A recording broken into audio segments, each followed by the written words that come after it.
Assalamualaikum warahmatullahi wabarakatuh.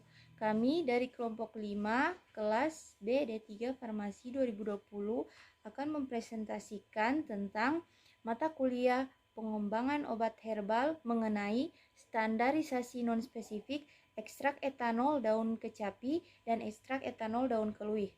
Nama saya Farisya Nabila Koto, NIM 8213200086, akan mempresentasikan tentang abstrak.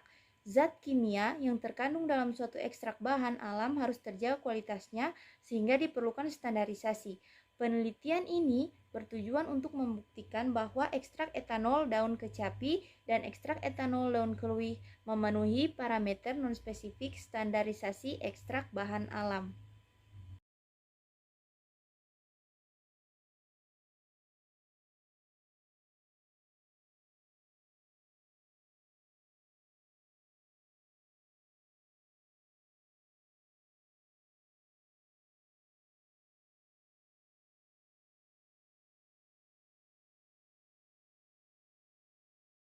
Kenalkan, saya Mariama Baiku, NIM 82131248. Baiklah, saya akan melanjutkan presentasi dari Farisya Koto, yaitu pendahuluan. Kualitas bahan baku obat herbal dipengaruhi kondisi tanah, budidaya, pasca panen maupun pengolahan bahan baku menjadi suatu ekstrak serta pada suatu proses penyimpanan ekstrak. Variasi kandungan senyawa aktif dalam produk ekstrak dapat disebabkan aspek sebagai berikut, yaitu generik atau bibit, lingkungan atau tempat tumbuh iklim, rekayasa agronomi atau villager perlakuan selama masa tumbuh, panen atau waktu dan pasca panen. Hal ini dapat menyebabkan perubahan atau kerusakan kandungan kimia yang mengakibatkan aktivitas farmakologi menurun sehingga ekstrak tidak memiliki standar kualitas yang baik. Selain itu, pembuatan ekstrak dengan berbagai metode ekstraksi seringkali terdapat perbedaan antara pembuatan satu dengan yang lainnya, sehingga memungkinkan khasiat ekstrak yang berbeda pula. Akibatnya, produk tidak memiliki standar kualitas. Salah satu cara agar khasiat dan kualitas terjamin, maka perlu dipenuhi suatu standar mutu produk atau bahan obat dengan melakukan standarisasi ekstrak. Standarisasi dilakukan agar dapat diperoleh bahan baku yang seragam sehingga menjadi efek farmakologi tanaman tersebut. Baiklah, perkenalkan, nama saya Wani Miraglayati, NIM 821320056.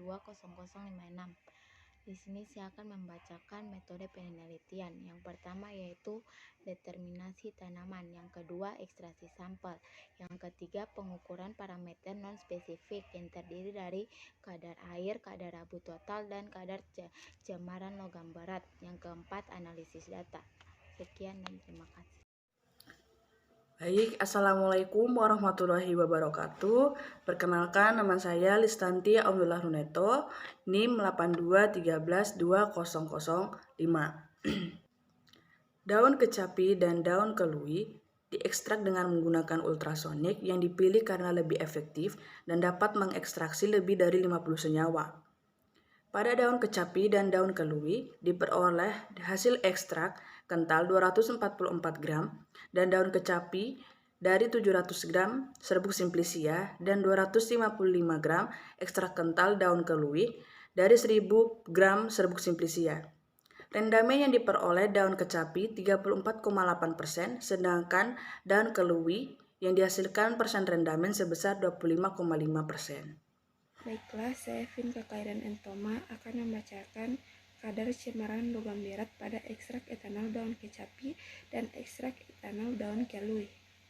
Pada ekstrak etanol daun kecapi dan ekstrak etanol daun keluih, pada tabel 2, hasil uji parameter menunjukkan nilai bahwa ekstrak etanol daun kecapi memiliki cemaran logam Pb kurang dari 0,400 mg per kilogram, AS kurang dari 0,030 mg per kilogram, dan Hg kurang dari 0,006 mg per kilogram. Sedangkan pada ekstrak etanol daun keluih cemaran Pb kurang dari 0,002 mg per kilogram, AS 0,003 mg per kilogram, dan Hg 0,006 0,006 mg per kilogram. Berdasarkan hasil ini dapat dikatakan bahwa ekstrak etanol daun kecapi dan ekstrak etanol daun kelui memenuhi persyaratan cemaran logam berat yang ditentukan oleh BPOM Republik Indonesia tahun 2014. Baiklah, dari paparan di atas dapat ditarik kesimpulan bahwa ekstrak etanol daun kecapi dan ekstrak etanol daun kelui memenuhi parameter non-spesifik pada kadar air, kadar abu total, dan kadar cemaran logam berat.